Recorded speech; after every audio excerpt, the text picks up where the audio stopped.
Well, hi everyone. I'm Councilmember Paul Krekorian, and I'm pleased that you could join us for the latest in our webinars that we've been doing. Today we're going to be talking about resources that are available for restaurants during the COVID crisis, and I very much appreciate your being with us. The COVID crisis, needless to say, has had a devastating impact on small businesses throughout Los Angeles and the entire country. And probably no sector has been hit harder than the hospitality sector.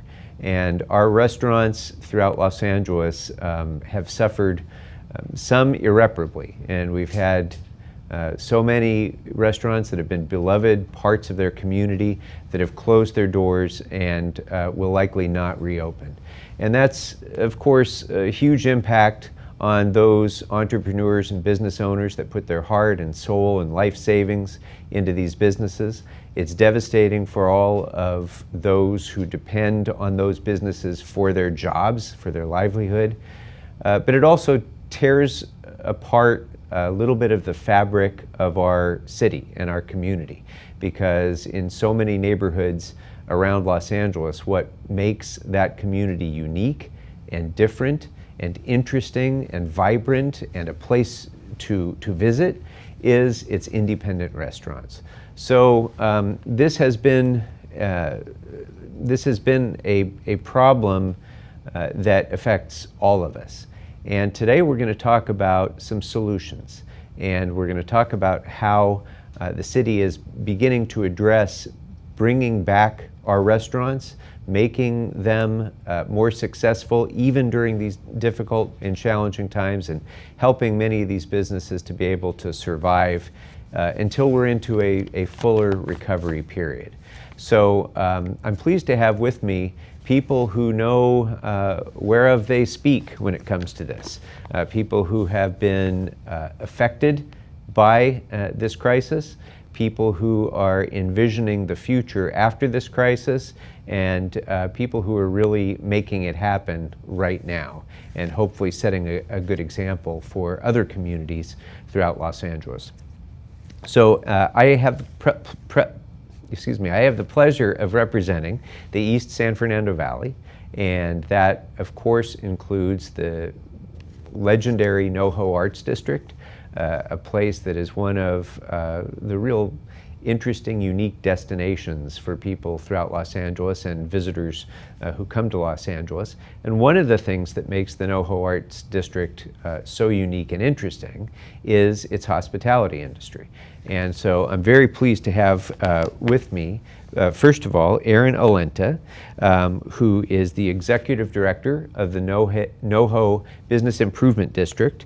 And he also professionally works for Urban Place Consulting Group, specializing in establishing, renewing, managing, and place-making projects for business improvement districts. And certainly NoHo is one of the best examples, I think, of the kind of placemaking that a bid can do in creating a place that is a real destination. We also have with us Colin Fung. Colin was born in Macau. He arrived in Southern California from Hong Kong almost a decade ago now, and several months later opened his very first Tamashi Ramen House in Sherman Oaks, and a real example of the American dream and a great business success story. Colin now owns 4 restaurants in Southern California, including in the NoHo Arts District. And we're going to be speaking shortly about the experiences that Colin has gone through during the pandemic. And then finally we have with us Rose McCarran, who is a supervising transportation planner with the Vision Zero Planning Division at LA Department of Transportation. And she is responsible for implementing programs including Safe Routes to School and Great Streets. But recently, she's focused on LADOT's emergency response to COVID-19. And one of those responses is what we're going to be talking about primarily today, which is the LA Al Fresco program. And so thank you all very much for being here. Really delighted to be able to have this opportunity for us to chat and to share experiences. Aaron, I'd like to start with you, and I'd like to ask you to reflect a little bit about why independent restaurants matter to a community. What is it, both in terms of economics, in terms of placemaking, why does it matter that we continue to have independent restaurants and not just chains throughout Los Angeles? Yeah, thanks for having me, Councilmember Krekorian. Appreciate it. Independent restaurants, they make a district unique. And I think the NoHo Arts District is extremely unique in all the districts around Los Angeles, all the different business improvement districts. Yeah, they're the fabric of what makes up a unique arts district. It makes it different from a neighboring district and wants to attract people, bring people in, why people want to visit and go there. So Collins Restaurant is one of those examples that we have there. So in NoHo, for example, there's quite a stretch of restaurants. There's a number of stretches of restaurants around. And as people come to the area to visit those restaurants, presumably other businesses benefit from that as well. Businesses tend to come and locate in places that have the amenities that NoHo has to offer, and that's why the office buildings, for example, right across the street from Collins Restaurant and other places are such attractive places for other businesses to be as well, right? Because people are looking for the kind of walkable community, the kind of place where they can go out and enjoy that restaurant experience. Yeah, in North Hollywood, specifically the Arts District, has really developed into that walkable district that you can take a metro in. You can walk a block or two and find a restaurant like the Federal Bar that is completely different and unique from other communities around here.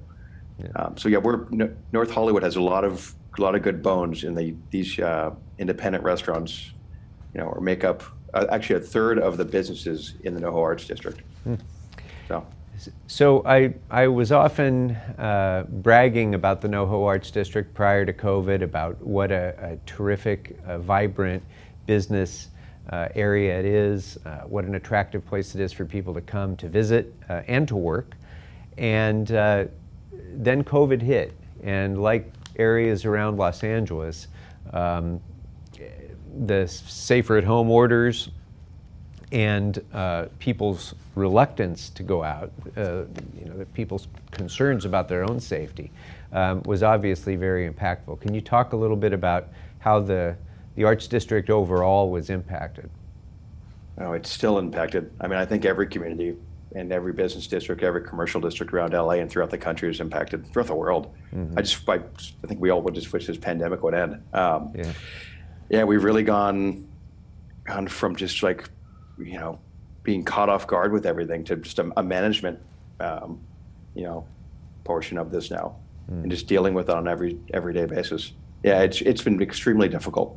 Extremely difficult. So we're grateful for programs like DOT's and the Alfresco program that, give us sort of a lifeline and give the restaurants a lifeline to keep operating. So Colin, if I can go to you for a minute, your restaurant was doing tremendously. You were doing so well that you were able to open up additional restaurants. It's a mainstay in the neighborhood. It's a place that's known to folks not only in NoHo but in surrounding areas to come. Then the safer at home orders came, and you were essentially, with almost no notice, expected to pretty much close up.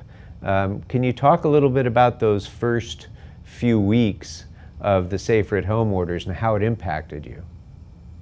Yeah, I still remember on the 16th of March, when the governor announced this is no more indoor dining.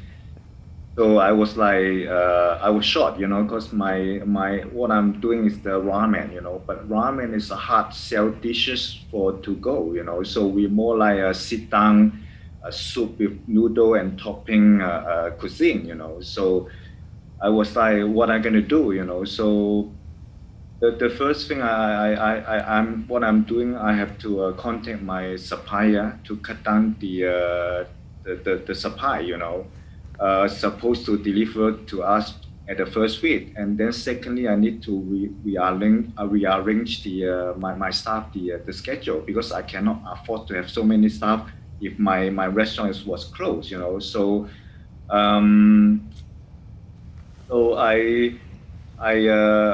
and secondly, I call my landlord, so whether they intend to reduce the rent or maybe we can work on something, get us through this difficult time, But my old location, the landlord and the management, they all say no, so nothing I can do, So then I start to look for some local and state any funding, like the SBA and any support from the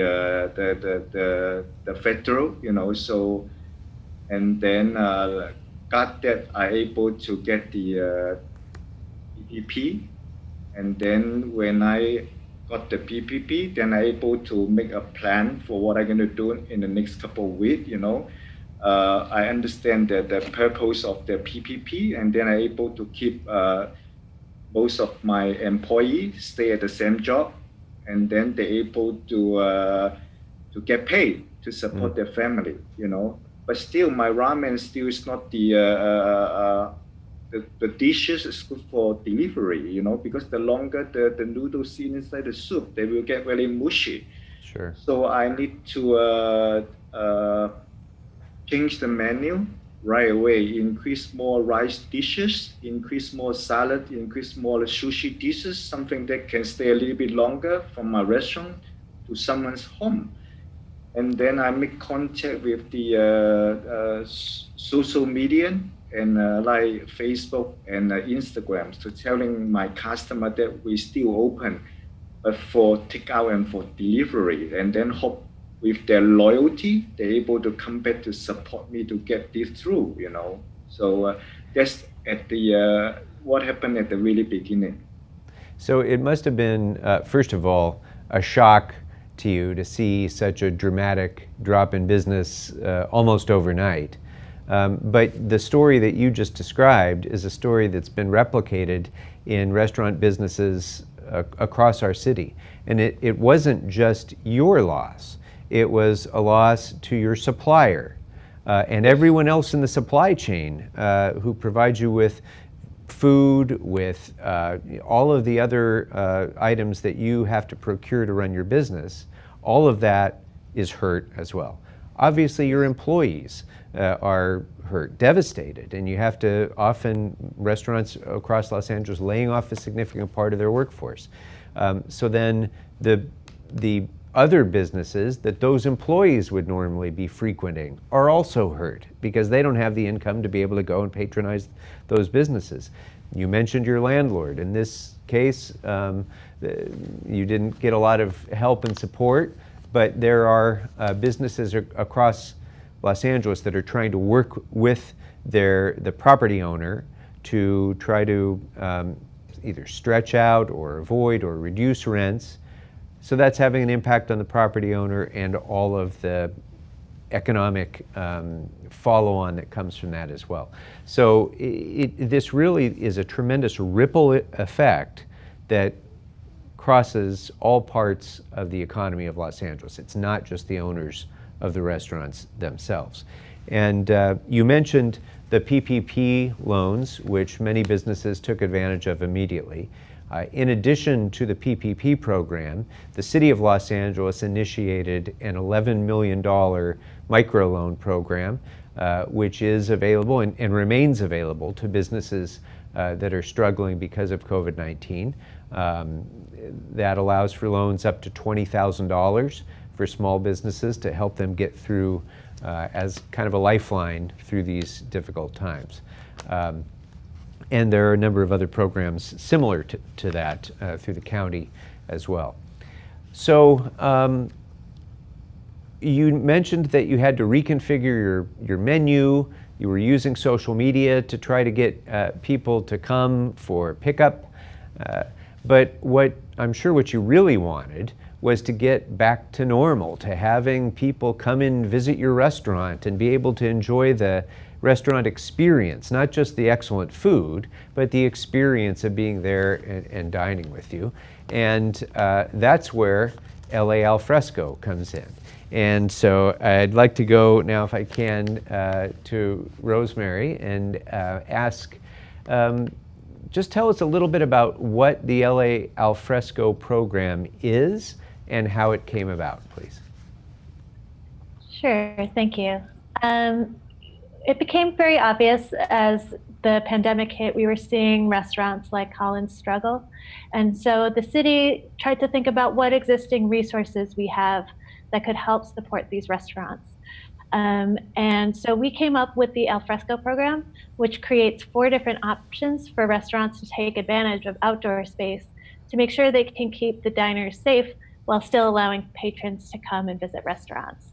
So we were looking at existing assets that we already have that we could provide at low cost. And we have a lot of programs that allow for outdoor dining, but we had to sort of tailor them and modify them to get them through quickly and at no cost to the applicant. So the 4 options for Alfresco are sidewalk dining. So that's putting tables and chairs in front of the frontage of your restaurant, leaving 5 feet of space for pedestrians to go by. And another option is use of private property. So if there's a private parking lot or a private patio or some other place on the property of your restaurant where you currently weren't licensed to serve food, we now opened up that option, as well as waiving parking requirements to allow businesses to operate in those spaces. Those are the 2 most popular options for Alfresco, and they're wildly popular. It takes about 18 minutes to apply online, and you get an authorization right away at no cost. So because most of these options involve reduction in parking availability, this program was really made possible by the confluence of events, the fact that restaurants were suffering, they couldn't have the outdoor dining, but also people were not driving as much, there wasn't as much need for parking on our streets, and there wasn't as much need for the through traffic capacity that we would normally have. And so that was one benefit. If we have to find a silver lining in all of this, one benefit was people were driving less, and that allowed the opportunity to take better advantage of the public space in the public right-of-way. Exactly, yes. And we know those options don't really serve everyone. So, really the largest public asset we have as a city is our streets. They make up about 18% of the city's total landmass. So in addition, LADOT has opened up the street for 2 options. We have curbside dining, and that typically serves 1 restaurant, taking about 2 spaces on the street to create a smaller dining area. And then we also offer dining on the street, which is a larger closure of the street. And that can be executed in a few different ways. That can be just closing the parking lane for a full block. It could be going further and closing a travel lane to create even more space. Or in some circumstances, people are interested in closing the whole street. So taking a whole block and using that area for dining. So I have to give high praise to you and to the LA Department of Transportation, because even before LA Alfresco started, DOT jumped right in to try to help restaurants, helping them with pick-up and drop-off locations so that people could grab their food to go, changing parking signage and so on to allow that. That was almost immediately after the Safer at Home orders went into effect. And then that kind of evolved and grew into this really terrific program. And again, as you mentioned, it only takes 15 minutes or so to apply online, and DOT responds exceptionally quickly.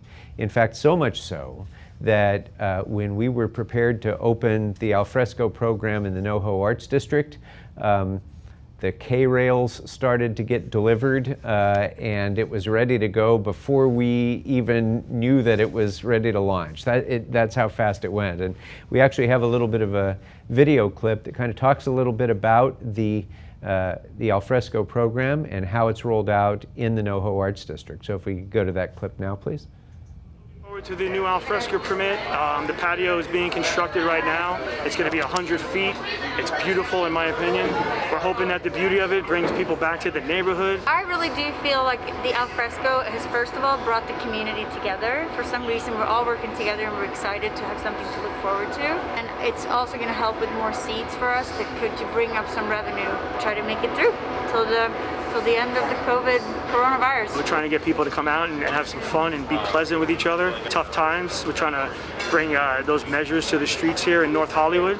And what the city's done here for us has been great. It's a good opportunity for anyone who's lost business inside, which we have up to 40% of our business we're compensating for. So the alfresco permit will definitely give us that boost and that jump, hopefully. So when we get into 2021, things might not be too bad.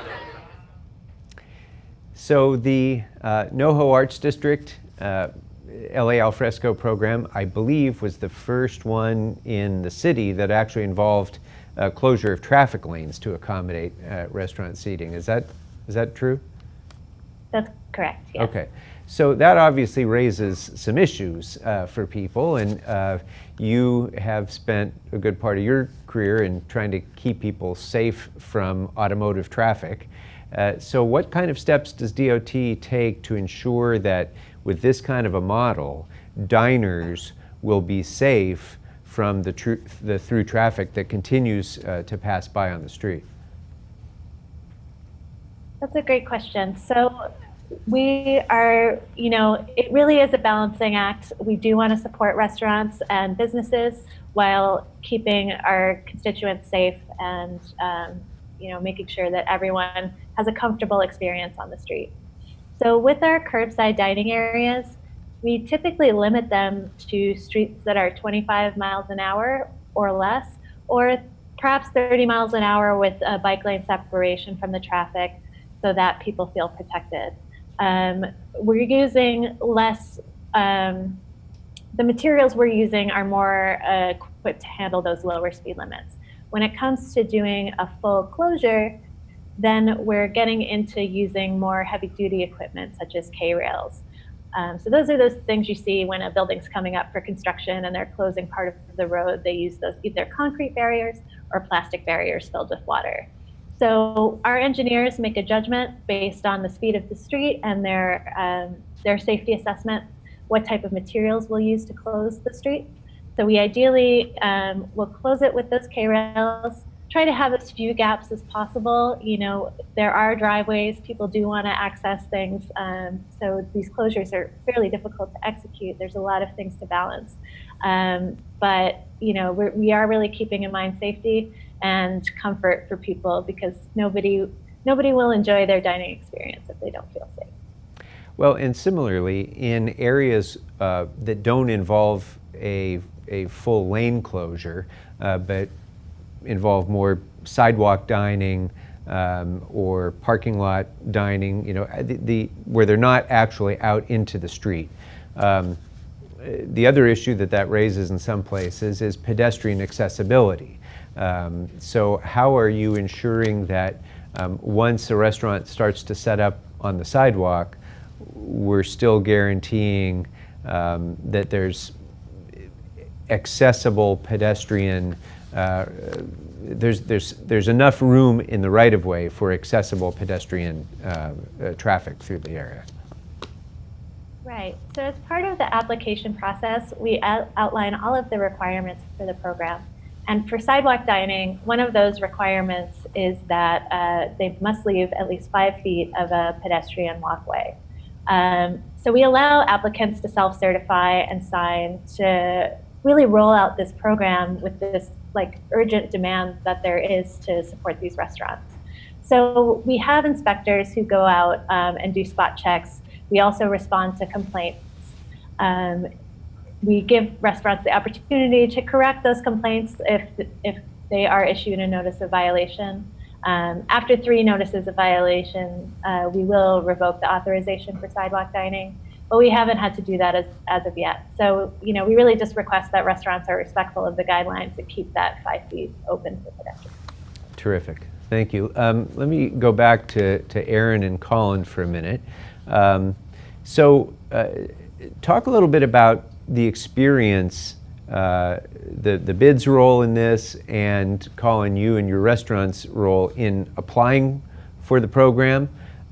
What was it like what was the experience like to go through? Did you have a lot of hoops that you had to jump through? Just talk a little bit about that experience of applying, and also what happened between when you applied and when you started serving diners.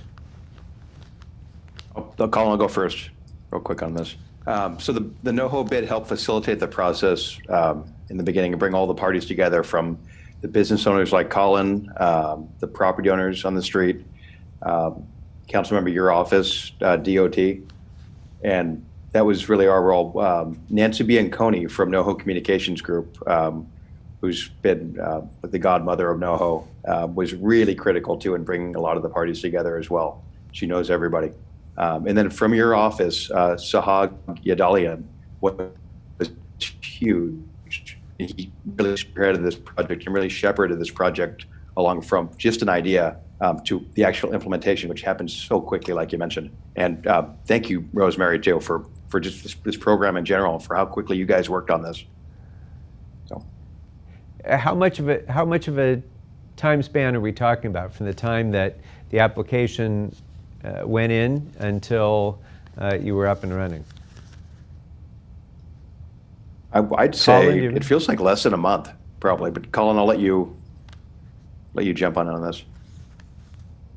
When I first heard about a place they can block a row and then let the restaurant and bar put a table and chair outside, and then I noticed Old Town Pasadena. It happened, There's sometime go back to July, So, and then later on, sometime August in downtown Burbank, they did the same thing, So, and then I was thinking like, when is my term, So I talked to Nancy, and then I talked to Sahar. I say, can we do something? At that time, I have no hope, because I think Magnolia is a busy street, It's not like downtown San Fernando, they're more like a walking district, a lot of restaurants, a lot of walking traffic. But Magnolia, between Lancashire and Vineland, I don't think so. I have a really little hope. But things just went on really fast. From the first day I talked to Sahar until I able to put table and chair outside within a month. So this is the first time. Wow, this city. Because I never experienced so fast for something the city they did. So thank you so much for all the hard work for Sahar and for you, Councilman, and for all your team. But I can tell.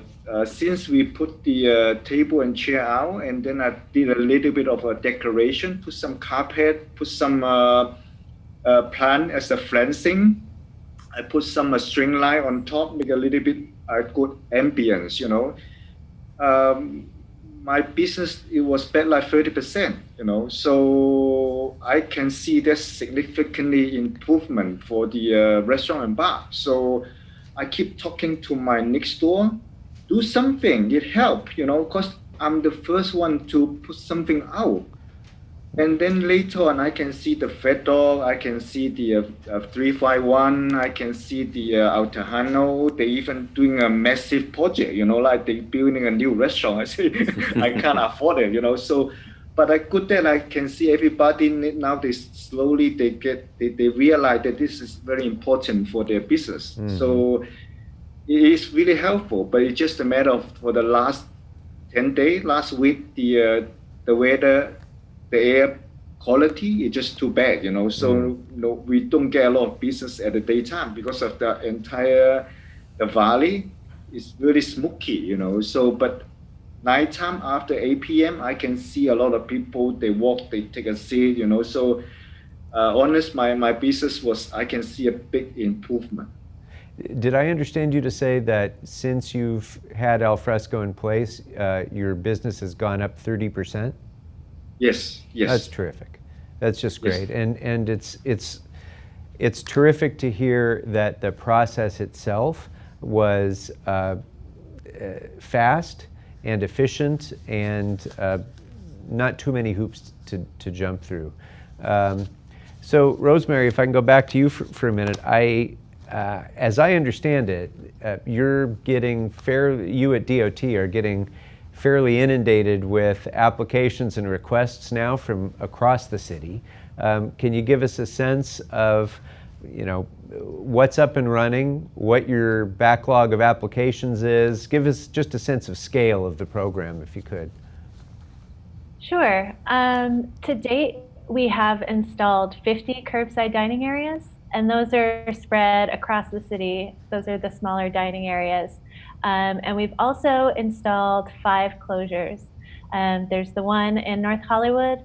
There's one in Little Tokyo on First Street. There's one in Leimert Park on Degnan. There's one on Sunset Boulevard. And then there is a final one on Windward in Venice, close to the beach. So that's where our focus is right now, is getting those closures out. Since initially we rolled out those parklets pretty quickly, and now we're catching up on those closures. We probably have double the applications of what we've installed right now. So there is a lot of demand for the program, and we're doing our best to keep up with it.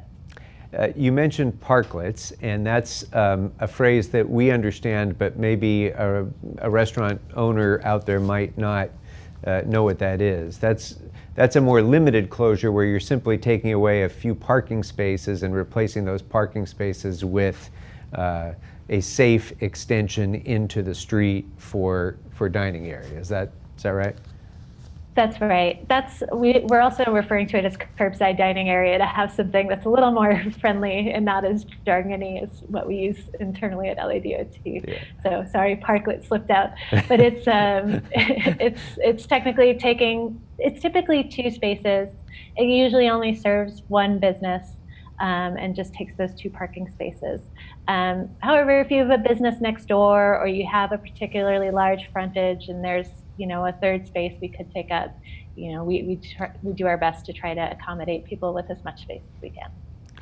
That kind of a closure, I assume, is quicker to implement than when you're actually closing off through traffic in a traffic lane, which has much more safety implications and traffic implications, and it's a more complicated job for DOT, I assume, if you're shutting down a traffic lane.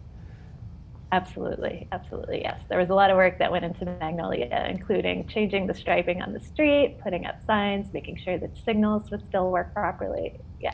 Now, I know there are other areas around that don't necessarily involve the right-of-way, but they have a parking lot or some adjacent area on their property which, because of their CUP or otherwise, had been designated for parking. Talk a little bit about how restaurants can utilize that kind of space. Right. Well, that's another thing, like the sidewalk dining, where you can instantly get approved to use that space. So you just need permission from the property owner, of course. But there's no limitations to what you can use there. The city's trying to be as flexible as possible with what businesses do. We're just trying to get you the authorization and help you get going. So really, as long as you have permission from the property owner and the space is available, you can use that for dining.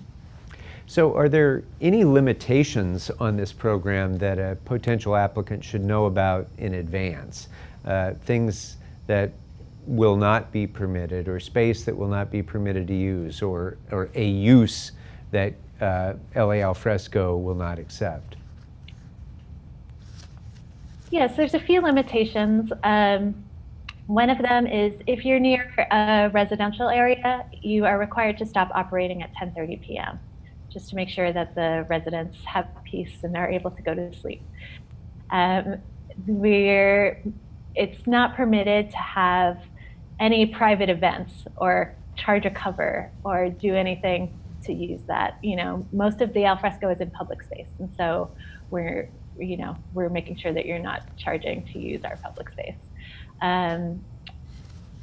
Other things like TVs, live shows, We were really just trying to commit this area to dining only and not other entertainment uses. And again, with the sidewalk dining, you do have to maintain that 5 feet of space for pedestrians. Now, you mentioned some full street closures that may be in the works or that are being considered. Those are the sorts of things that, well, let me go back a step. Most of the alfresco projects that are already underway are intended to be temporary projects during the course of the COVID pandemic, right? I mean, they're extending now through the end of the year. That's correct, yes.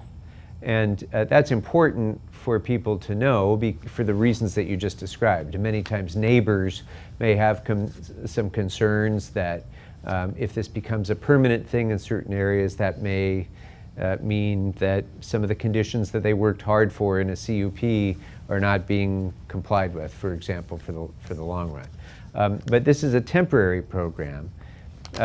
But there may be places where it might be appropriate to extend the term or even make it permanent. And some of the street closures that you're looking at, I assume, would be in the latter category. These might be places where we're creating people streets or otherwise shutting off to traffic a street in order to make it a real destination that benefits, yes, the restaurants, but also is part of the placemaking that we were talking about earlier with Aaron. Is that part of the plan? Yes, I mean, it's definitely something we're exploring. I mean, we've seen the popularity of alfresco. About 2,000 restaurants are taking advantage of this program thus far. And so we've received a lot of questions about what happens when the orders are lifted and will it go away. I think the city is interested and open to extending this program, but I think we have to be really thoughtful about how we do it because, as I said, we've tried to streamline and make things as expeditious as possible. And I think there are more concerns and probably more engagement with the communities that would be needed before we made these changes permanent. Aaron, on that point, if I could go back to you for a minute, now that you've seen what has happened in NoHo since the alfresco program arrived, how do you see the future of this kind of thing? What would be your expectations of this kind of dining experience? And do you think that there may be an opportunity to do more permanent expansion of the public right-of-way like this in order to create more walkable, livable communities? Yeah, I think I've actually got several expectations of the program. I think the first off is that it helps the restaurants survive, gets them through the pandemic, avoid the loss of business, and help mitigate those indoor closures that are going on right now. I think we'd like to see the program spur economic activity throughout the whole district and NoHo, other commercial districts for the outdoor space and usage. And then I expect there to be increased pedestrian activity throughout the entire NoHo Arts District because of the program. I'm hoping it expands, and I know there's some other locations along Lancashire and another spot on Magnolia that have recently applied to bring the alfresco program to those streets on a smaller scale, not taking a lane away, but using parking. And then I think ultimately, I'd like to see the alfresco program become permanent and something that DOT can have in their toolbox going forward for their placemaking portfolio. Yeah, sometimes people hear about lane closures and they have very strong adverse reactions, as Rosemary, I'm sure, has experienced many times in her career in a variety of ways. And I think one of the things that I hope that one of the things that the success of LA Alfresco will do is to demonstrate that sometimes taking a lane away from traffic, from automotive traffic, maybe that will cause little bit of slowing of traffic, which in my view is a good thing, not a bad thing. It doesn't need to create a congestion problem if it's managed correctly. It doesn't need to create gridlock.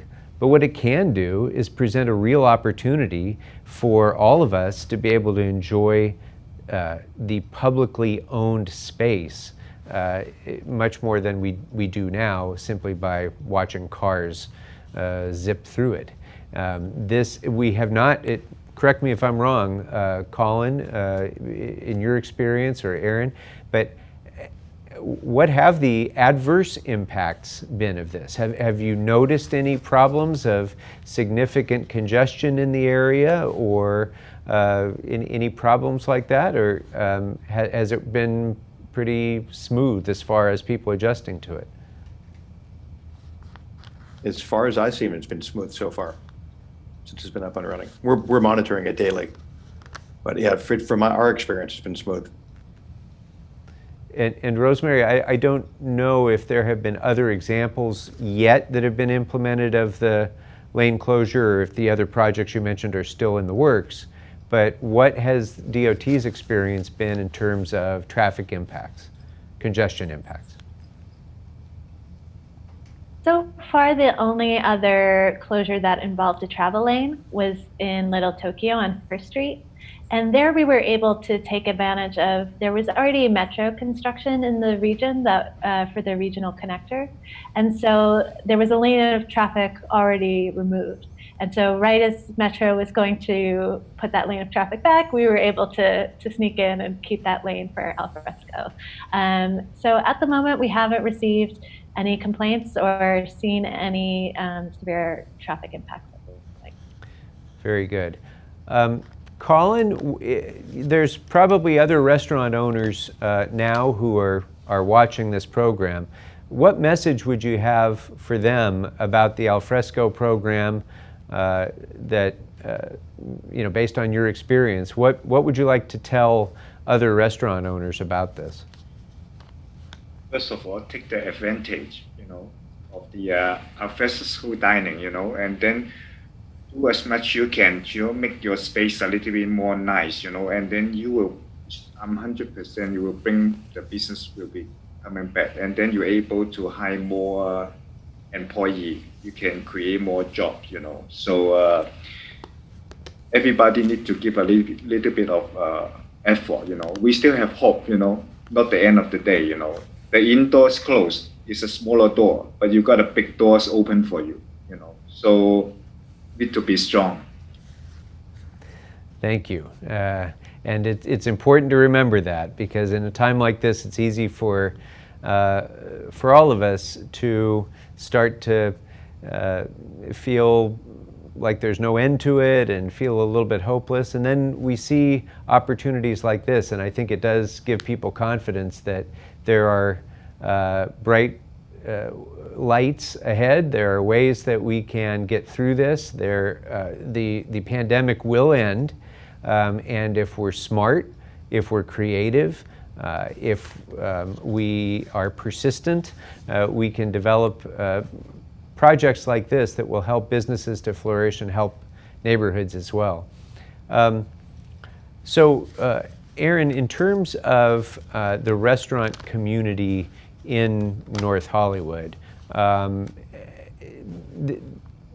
one of the unique things about the NoHo Arts District is that it has so many very unique restaurants. It is not a place that's filled with a lot of, fast food joints and chains. It has very interesting, unique, sit-down restaurants along Lankershim, along Magnolia. How have they been doing overall through this? Have there been any that have had to close? Are they beginning to feel as though they're able to come back now? And what has the impact on the restaurants in the community done to the larger business community in the area? Yeah, I think everyone's just still in the survival phase right now, Councilmember. Yeah, and it's funny, I can count the number of chain restaurants in the NoHo Arts District on my hand, actually. There's really not that many. We're fortunate. Yeah, right, restaurants are critical to, I think, any business district survival. Like I mentioned, we have a third of our district's businesses are restaurants. And I think they're really, on the larger community, their impact is there, if people come to a district, in my opinion, mostly to go to dine, and there's sort of a ripple or like a multiplier effect in a positive way upon other businesses. So for example, you have a couple coming in to eat, going out to dinner, and they go to Tamashi. They're planning to go to dinner there. They go to Tamashi, spend money there, and they decide to go to a show, say at the Whitmore Lindley Theater. They walk, a block or two, go to the Whitmore Lindley, spend money there, see a show, and then decide to go and get a drink before they head home. Go to the Brew Brothers or the Federal Bar for a drink, spend money there, and hop back on Metro and leave. So it has a multiplier ripple effect on everybody. They're a critical component of a commercial district's infrastructure. Yeah, and a lot of the more interesting creative industries, tech industries, and so on, when they're looking for a place to site a business, when they're looking for a place where they're going to take 4 floors of an office building to come and establish their headquarters, for example, they're looking for those sorts of amenities. They're looking for a place that their employees will want to go to work, will want to be able to walk out and experience that kind of an environment at lunch, stay at the conclusion of the workday, and the NoHo Arts District certainly offers that now. But I dare say if the restaurants were to all close, if they were to be replaced with other types of businesses, it would tear at the heart of what makes it a unique place. And there's so many other places like that throughout Los Angeles. And Rosemary, you mentioned a number of them when you were talking about some of the alfresco projects that are going on throughout the city. Terrific places like Lemert Park and other places that really have a sense of place. And without those unique neighborhood serving, independent restaurant businesses, they wouldn't be the same kind of place. So this really does matter to the broader business community in the area. Fair to say? 100%. So I want to talk a little bit now about a different program, just as we wrap this up, because as we begin to emerge from COVID-19 and as businesses begin to reopen, people are going to be investing again in new businesses, new restaurants, and it's really important that the City of Los Angeles tries to do the best that we can to encourage that kind of investment so that we expedite the economic recovery and expedite getting people back to work. So, Colin, I don't know, do you have a license to serve alcohol? Yes, I do. Okay, so can you talk a little bit about how hard it was for you to get that and what the process was like when you were first opening up to go through that process?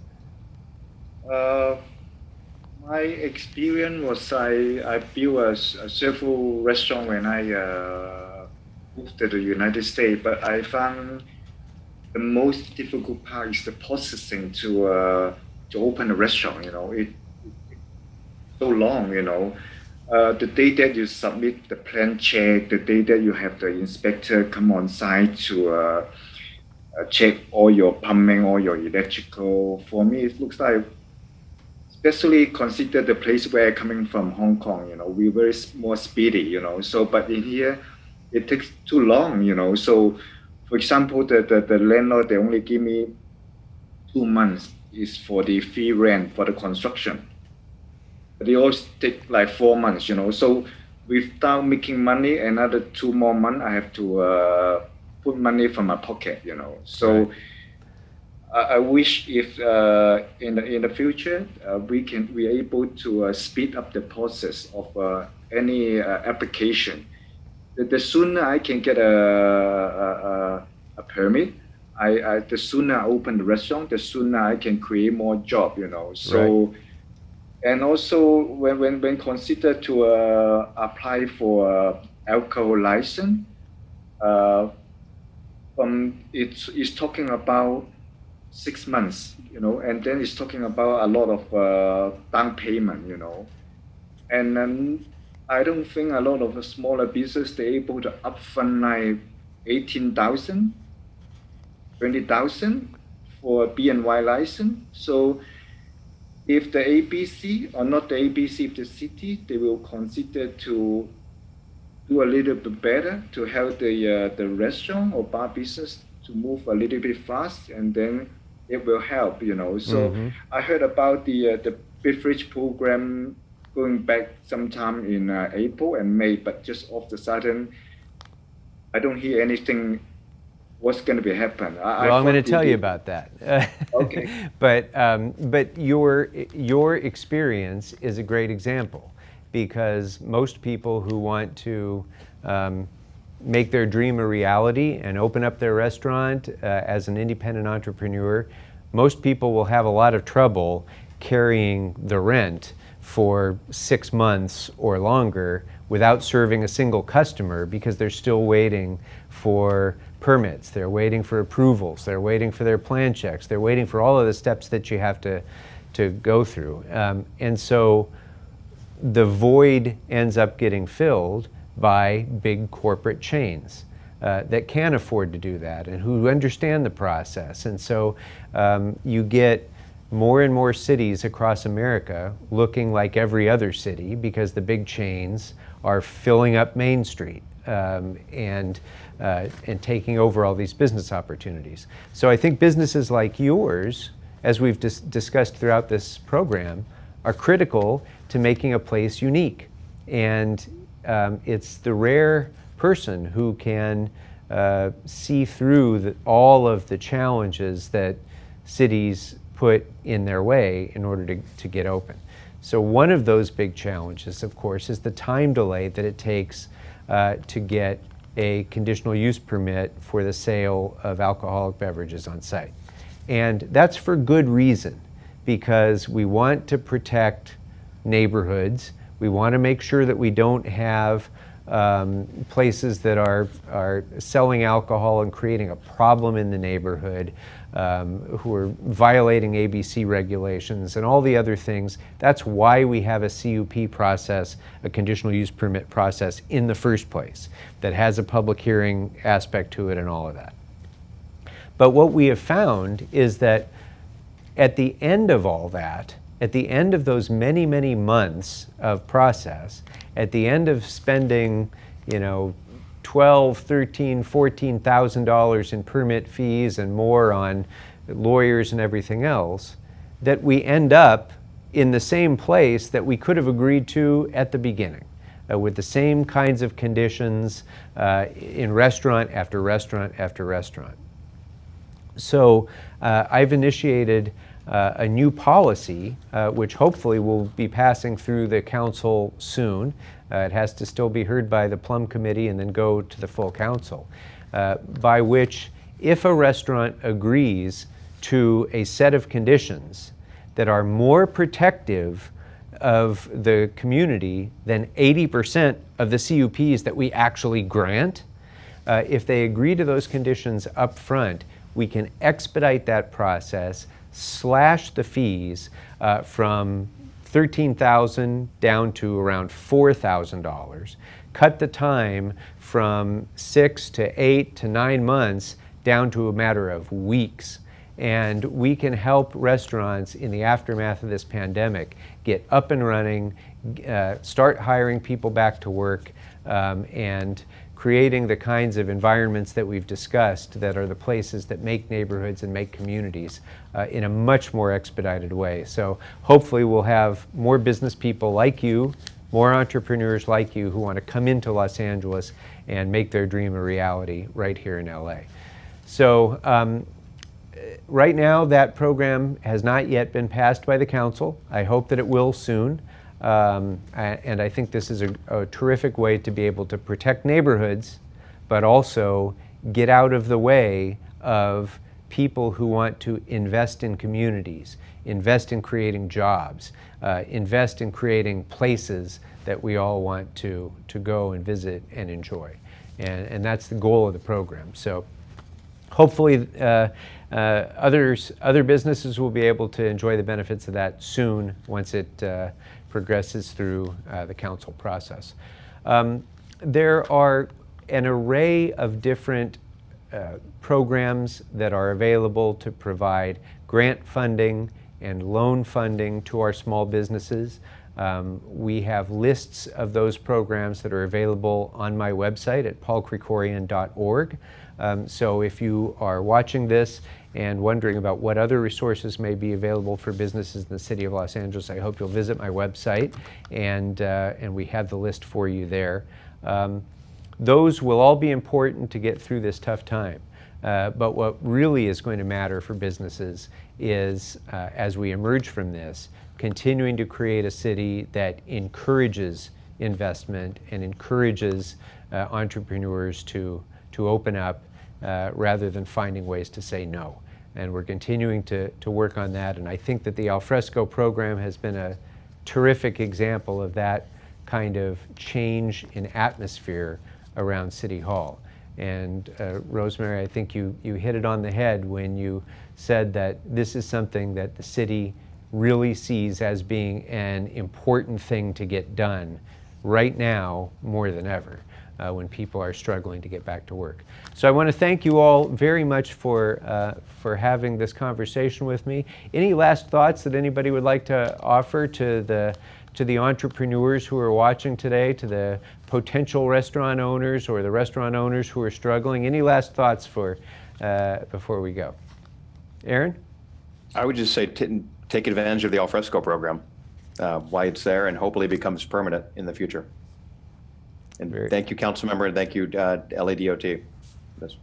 Thank you. Colin, any last thoughts for your colleagues out there in the restaurant world? I think you, as Aaron said, take advantage of the alfresco dining, and you will be okay. Very good, very good. Well, thank you all again very much for being with us. And Rosemary, again, I want to thank you and the Department of Transportation. What you've done in a very short amount of time in responding to an emergency really gives people hope, and it gives them confidence that the City of Los Angeles is here to help them and to help businesses flourish and to help our economy get back on its feet. So thank you very much for all you've done for us in NoHo, but all that you're doing for the Alfresco program across the city as well. And thanks for your support. My pleasure. So thank you all very much, everyone who's tuned in today. It was great to have you join us. I look forward to seeing you at our next webinar. Until then, I'm Paul Krekorian. Thank you very much.